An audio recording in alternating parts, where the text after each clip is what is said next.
So I've been documenting my pregnancy journey on this channel, something kind of fun to do, but this video, I knew I had to do a fourth trimester video, and this by far is the hardest trimester out of all of it, and I'm not even pregnant anymore.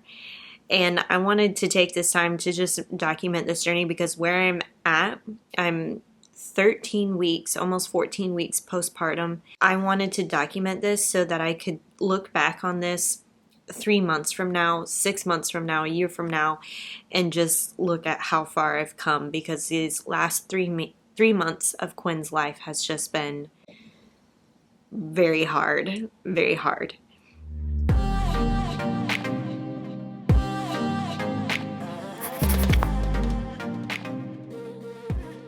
And in a world of where I see a lot of my Facebook friends with their birth announcements, with pregnancy announcements, and all the excitements and all the monthly milestone posts that I see, very rarely do I see a post about what goes on behind those posts, what goes on when you are in your house alone with a baby and just navigating all those hormonal changes and just the changes in your life.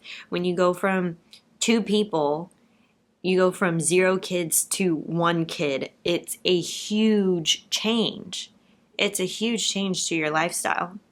I think the very first thing that really hit me when I came home from the hospital is just I was overwhelmed with the responsibility, the pure responsibility of taking care of another human life. And I remember crying when I put Quinn down for a nap and I came back out in the living room, and I was just crying because I was like, this is the farthest I've ever been away from her, which just sounds crazy, but it was. And I was just so overwhelmed from the amount of kindness that I received from friends and family and people on social media. And it was just really, really cool to see people just reaching out, sending us congratulations, dropping food off at our door. It was just really, really, really sweet. But I have to say, the last 3 months of Quinn's life, I've cried a lot.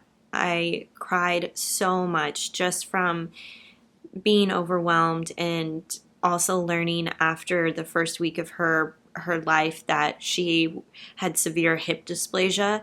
Now, severe hip dysplasia actually occurs in 1 in 10 female babies and first female babies. So if this is your first female baby, you have a higher chance of having hip dysplasia.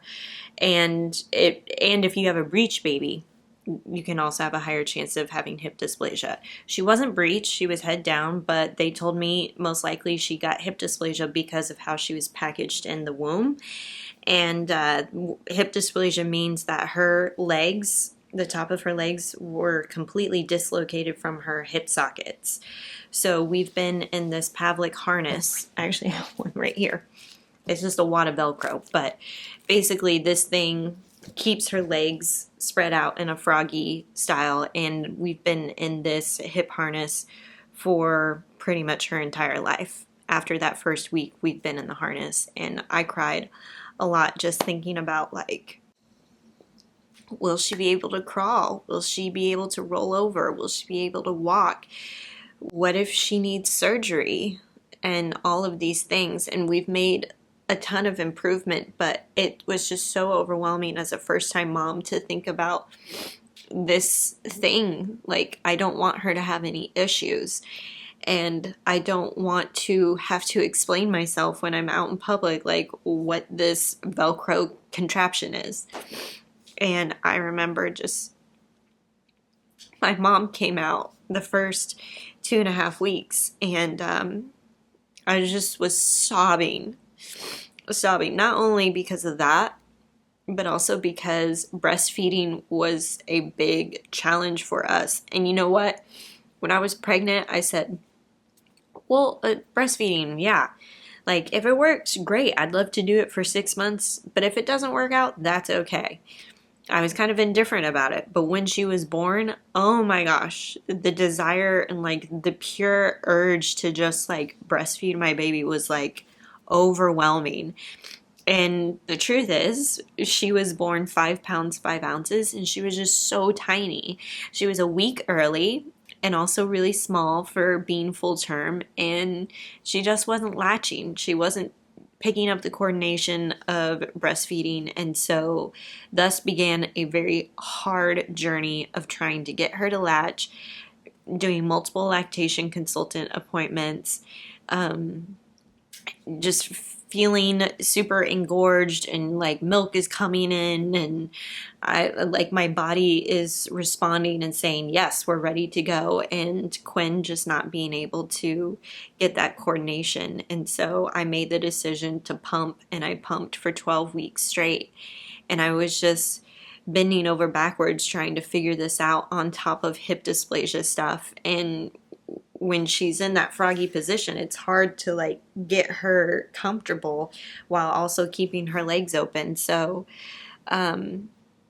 it was a journey, and I had tried nipple shields, I tried all of these things, and I made the decision to move forward with formula. And let me tell you, making that decision on how to feed your baby, especially for the first go around, is stupid hard. And I was extremely emotional about it. I know what I'm doing now is best for me and Quinn because my mental sanity was definitely taking a hit. Like, my mental health was taking a hit because of how much I wanted breastfeeding to work, and it wasn't working. Quinn's been on formula for a couple weeks now, 100% formula, and she's doing great. She's doing just fine. She doesn't care. She doesn't know. That was more for me than it was for her. We also learned that Quinn had a strawberry birthmark, which is not uncommon for little babies to get, and generally those pop up, they're red, and then they go away on their own in a few years. Well, hers started to really start spreading and growing, and so it was concerning to the pediatrician. We went to dermatology, and they said, yeah, we're concerned that this is going to grow and eventually those lesions can like break open and bleed. And I was like, oh my God, we're already dealing with hip dysplasia. Now we're dealing with this hemangioma. And this dermatologist said, there's a heart medication we can put you on that actually research has shown to reduce, shrink, and knock out these hemangiomas. And so now I'm making the decision like, oh my God, I've got to put my newborn baby on beta blockers. What? And so we did extensive research on this, and we said, yes, let's start this medication. And I can't tell you how much of a improvement we've seen over the last month, just the last 30 days that we've been on this medication, that how much that has improved. But again, these obstacles and challenges that I did not foresee, on top of being a first-time mom, dealing with sleep deprivation, 2 to 3 hours, she's waking up in the middle of the night those first 4 weeks. And then, by 6 weeks, we really did turn a corner on sleep. But even still, right now, Quinn gives us a stretch of 7 to 8 hours of sleep at night, which is incredible. But it's me that's having a hard time going back to bed after I wake up to feed her. And it's all of that anxiety that I feel of like, what ifs, like what about her hip dysplasia? Will her hips heal? What are we going to learn at the next appointment? And all of these things that I literally had to go out and buy some CBD to get myself to calm down. And that's how much I realized like I was having major postpartum anxiety, and how hard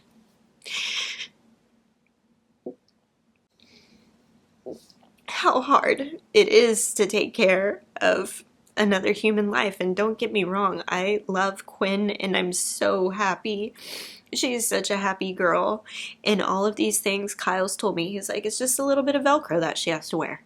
She just takes a little meds with her morning and nighttime bottle. That's it. Simple enough. And in the back of your mind, you're like, well, what if? And I have cried so much. In fact, I remember thinking that those first 6 weeks that she was here, my friends wanted to come out and visit, and I was like, I don't want them to come out to visit. I don't want them to see me like this because I'm not me. I'm not here. I am just this sobbing, weepy mess, and I don't like it, and I want them to see happy Justine. And I know they don't give a shit. Like, they love me for me, no matter if I'm crying or if I'm happy. And here's what's fucked up about it is that I know that something that helps me with my postpartum anxiety is being around people, and I need people. I don't want to feel lonely. And yet I'm like, I don't want people to see me like this. And I remember I FaceTimed my sister and I was like, I hate crying all the time. I just want to stop. And she was like, what's wrong with crying? Sometimes you just need a good cry. It feels good to get that out. I was like, I guess I'm just viewing crying about this, about being a mom and doing this chapter of life. I view crying as weakness. And she said, if roles were reversed and I had a baby, I was calling you crying, what would you tell me? Would you say that I'm weak? And I was like, no. Like, I would say that you're normal. You're normal. And this is a season and it's temporary and you will get through it. And there are other moms who have done just the same thing. My postpartum anxiety and just like the last 3 months of being a mom has been difficult for me to navigate because I am an optimistic person. I'm usually a positive person.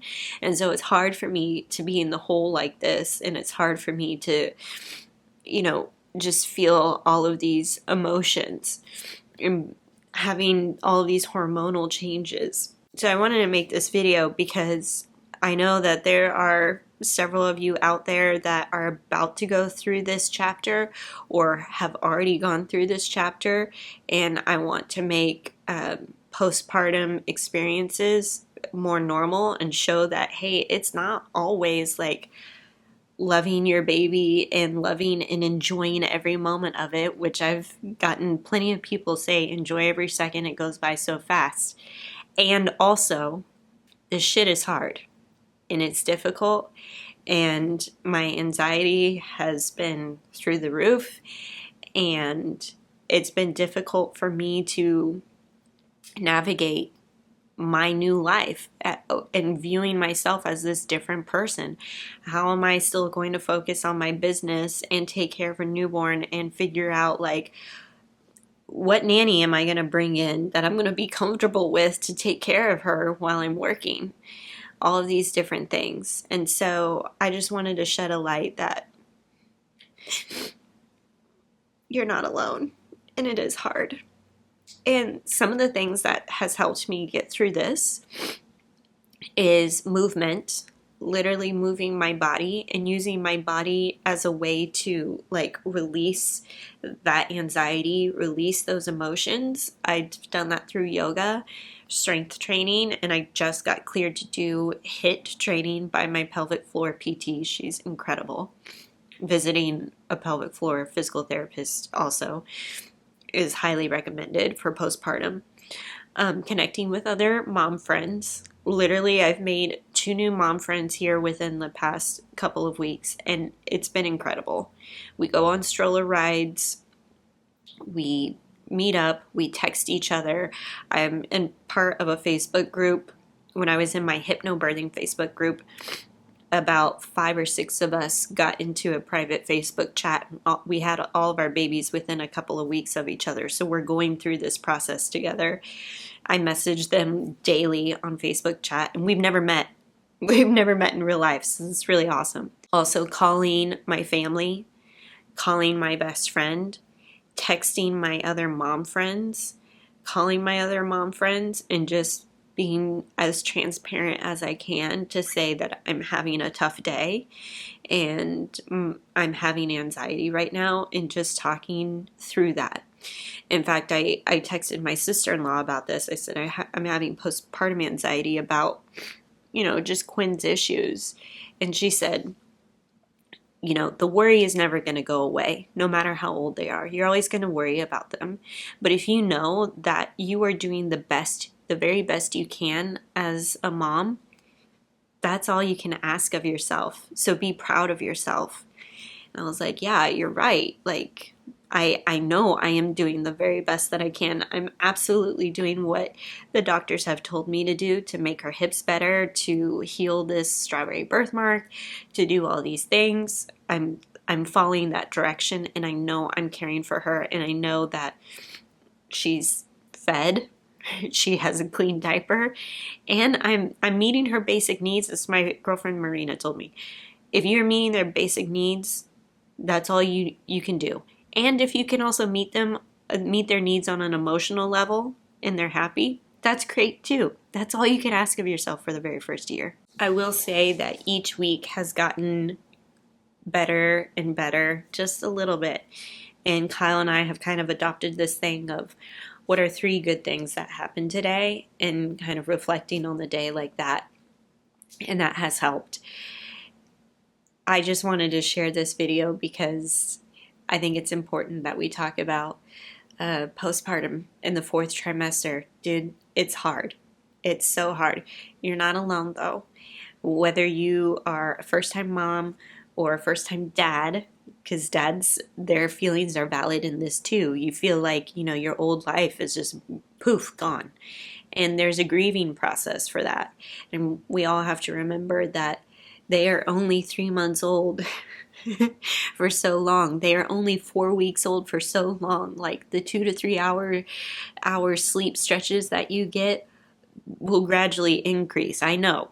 I'm living proof of that because now she does 7 to 8 hours stretches of sleep at night. So it will get better. It will get better. And in 3 months from now, I'm really excited to see where we're at. I'm really excited to see how we evolve as a family of 3. Anyway, I love you guys. Thank you so much for being here. This channel is definitely all about personal finance, but I also wanted to share something personal that we are going through, and we're navigating our finances alongside all of these challenges. Definitely eating out more, definitely have more doctor bills, medical bills that we're paying. And I want to be as transparent with you all as possible. Love you guys.